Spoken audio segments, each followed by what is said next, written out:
Now we get to the third wave of feminism, and while some people debate whether or not the second wave is still active or how many feminists are still really second wave feminists, we largely think at this moment that we're in now of late 20th into the 21st century as being a third wave feminist moment, or this is the time of third wave feminism.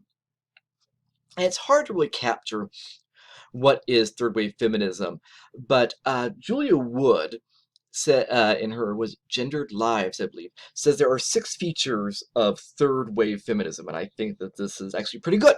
So I draw from her 6 features of third wave feminism.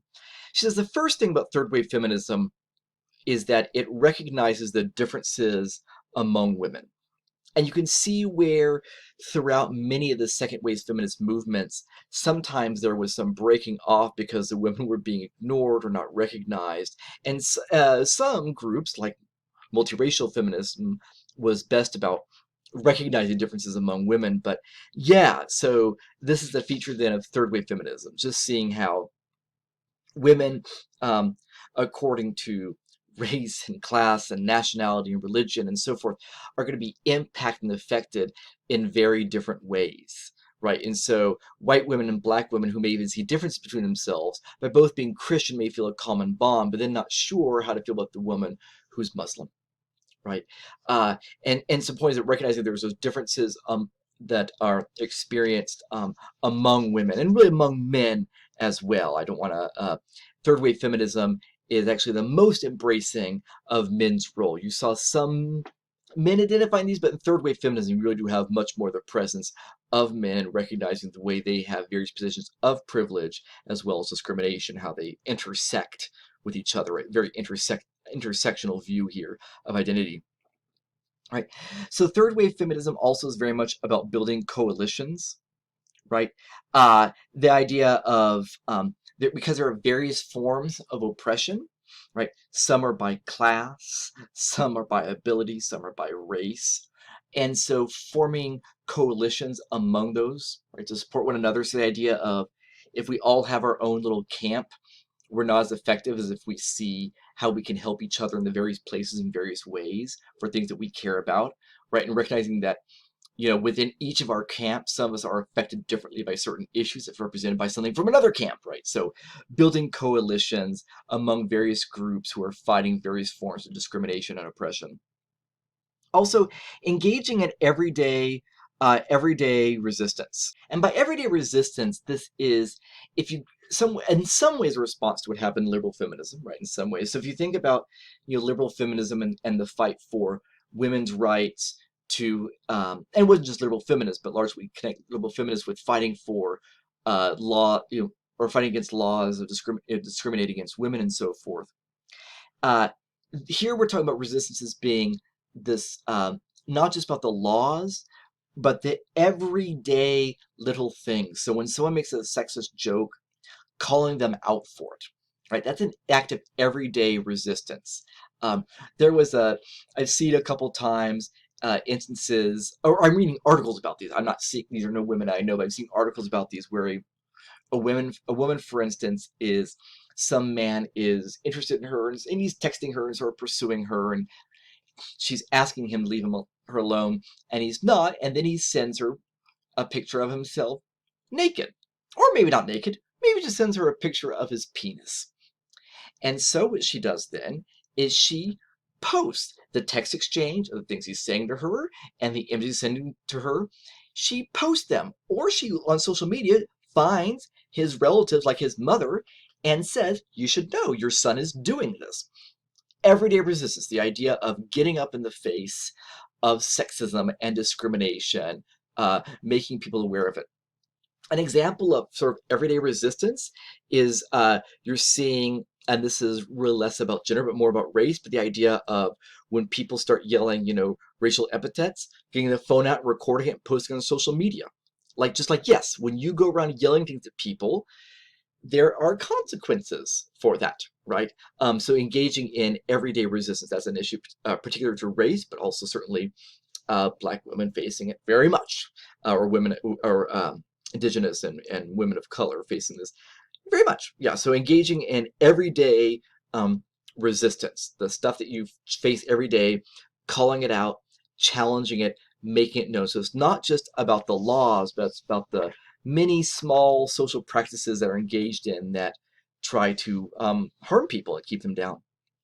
Third wave feminists have also worked very hard to be media savvy, right? So how can they engage in media to produce content that furthers their goals? You are, of course, seeing more women and people of color in media. And you do have, by the way, if you're ever interested in finding some different resources on institutes that are doing the work to change media. The Gina Davis Institute for Gender in Media, I think is what it's called. She does a lot of this sort of stuff as well. You're familiar with the actor Gina Davis, but yeah, being media savvy. So, but also then trying to produce content that is about women's experiences, women's lives. Reese Witherspoon, again, another white woman, very much involved in trying to do that. Being media savvy, you might talk about someone like Amy Schumer is someone who has been a third wave feminist who's been very media savvy. She in part has been accused of having been sort of crude and sort of engaging in the humor that we associate more with men. And that's, a fair discussion to be having. But again, in doing that, she had a very nice job and, job there on Comedy Central, got a lot of attention, and talked about experiences and challenges that women faced. There was a great episode, by the way, of Inside Amy Schumer, uh, called 10 Men in, or no, sorry, 12 Angry Men Inside Amy Schumer. And it's a sort of analog to 12 Angry Men. And it's a really very clever and very smart piece talking about the way women are evaluated and regarded by other men. So anyway, yeah. So being media savvy, you'll see third wave feminists embracing aesthetics and consumerism. Not all, certainly, but a number of third wave feminists engaging, embracing what we might call sort of girl culture, right? And uh, trying to find power in doing the things that are seen as feminine and girly or being sexy, right? And we're going to talk some about some of this and how it plays out when we get to media late in the semester. We'll talk about some of this stuff again about media savvy and embracing aesthetics and consumerism. But yeah, not being ashamed of those things that or a feminine style to things and things that are pink and that if you look in the 1980s for a while, their women's business dress, it would be like a skirt and a blouse with this jacket on it, and there's, as opposed to a tie, there are a lot of things like little bow things up around their neck, sort of not always necessarily pussy bows, but some other types of bows. And it was sort of trying to like figure out how can we sort of look like men and be women, as opposed to then saying, well, in the workplace I can wear just a skirt and a blouse.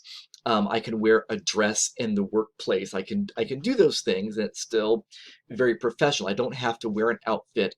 Again, the sort of gray skirt, gray jacket, white blouse with something tied up around the neck to sort of look like a man's outfit. No, I can embrace sort of a feminine aesthetic, and this is and get people to accept the feminine as normal and natural and professional. And consumerism has also been part of this, which is a little tricky because consumerism has a lot of class base to it. But yeah, the idea of creating marketplaces and spaces for women, forcing the companies to create products um, that meet women's needs and to talk about those. I mean, at the same time, we get things like women's racers costing more than men's doing the same thing. Not quite that, but the idea of, advertising and talk in their advertising, talk about the specific challenges that women may face.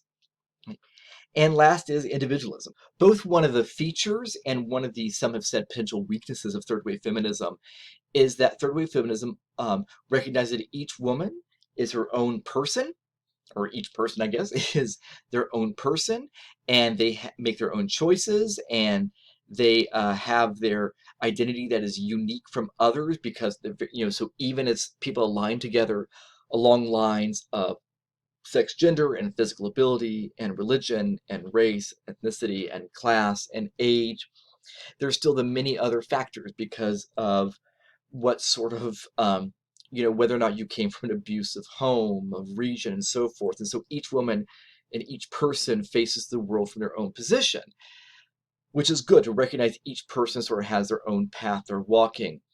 Politically, the downfall of that is that each person becomes their own person and never part of a group to fight for change. That's seen as being one of the potential downfalls of third wave feminism. But generally speaking, if we're to talk about what are the elements of third wave feminism, this is what we talk about. To all these feminisms, there have been backlash, right? So these are now we're going to talk about is anti-feminism, which would be the backlash. So there was first wave backlash. There were women who were told they shouldn't be speaking, even about issues of abolition or temperance or the right to vote. Women who wanted the right to vote were seen as trying to destroy their homes. Really, it was feared. If you're rhetoric public address with me, you've seen this, but it was thought that, yeah, if women had the right to vote, you wouldn't get them to stay in the home anymore. Men would be stuck at home, like, oh, Paris thought a guy go home and take care of his kids sometime, right? But yeah, they wouldn't be stuck at home. In birth control, the thought was if women had birth control, they were going to be going and having sex with anybody and everybody all the time. All these women were going to just be no better than a prostitute. We can talk later about sort of the rights and position of prostitute in society. We're not doing it right now, but yeah, the first wave backlash was seeing that the rights of women, whether it was to vote, to speak in public, to control whether or not she had a baby, that all of that would lead to the downfall of her home, of the family, and of society. So in the second wave backlash, I mentioned before Mrs. America, the Hulu series, it talks about when the movement that was led by Phyllis Schlafly and other women, but she really helped to lead the Stop ERA movement. ERA stood for the Equal Rights Amendment. It would have been an amendment to the Constitution that said that no law is allowed that discriminates based on the matter of sex. And Phyllis Schlafly fought against that very hard. She believed that men deserved to have the place as breadwinner, and that if women were treated equal in society, or were legally regarded as equal in society, there were certain protections that women would no longer receive from men, that men could then divorce women and wouldn't owe them alimony. And she said no longer would bathrooms be sex segregated. I don't actually care who's in the stall next to me, but she was concerned about because it was baiting about fears of homosexuals, which was ugly and wrong in multiple ways. Yeah, so you get the idea that what women are fighting for is destroying the natural positions of women and men, and that if women fight for equality with men, they'll be very sorry because the men can treat them very badly. Was much of that argument, right? That if women again have equal footing with men, then men will treat them very badly. There were also religious groups often based out of Christian denominations, of women who felt that to have equal place with man was to go against the Christian Bible, right? And other women who argued that it was important that women embrace, there was a sort of total woman movement, the idea that women embraced traditional femininity, to embrace the idea of being a sex object, and to just enjoy sort of the benefits of that come from by just making your man happy, your life will be happier. So that was that second wave backlash. And again, all these groups seeing that fighting for equal rights would lose all these benefits and protections and upset natural order and so forth. So there you go. And with third wave feminism, what we get is the accusation that feminists are waging a war against men and boys, and that schools and institutions are disadvantaging boys and men because everybody's so afraid of upsetting women or holding girls back, so all the boys are somehow being negatively impacted. Um, there's a lot more to this to be talked about, but yeah, the research also, what research has been on doesn't necessarily hold up to it all that well. But yeah, just the idea that that women really, that what third wave movement really is about a backlash against about men and boys. Women are trying to hold men back, that men are in fact more discriminated against in society than women are, which there's like zero evidence of that, like pretty much anywhere. Yeah, so that's really very much been the backlash to third-wave feminism. Within anti-feminism, however, you get some really interesting contradictions. So if you get things like, I talked before briefly about Phyllis Schlafly and the fact that she said that women enjoyed sort of being taken care of by men and they should want men to be the breadwinners. So Phyllis Schlafly is going around the country, leaving her family behind, although her children were pretty much grown, right, talking about why we should stop the ERA. And they said, wait a minute, you're leaving the home to say why it is women should want to stay at home, right? Even it's like, this is a contradiction. By a woman standing up in public and espousing, arguing for a view is itself sort of feminist, right? And that's the question about really, well, who is a feminist? Is a feminist somebody who just fights for the rights, the right to express her own opinion in public? Well, there were women who fought against feminists who were doing that. So are they feminists or not? It's a really tricky question, right? Anti-feminists often emphasized women's roles as mothers, celebrating and cherishing women's roles as mothers and why they should be staying at home.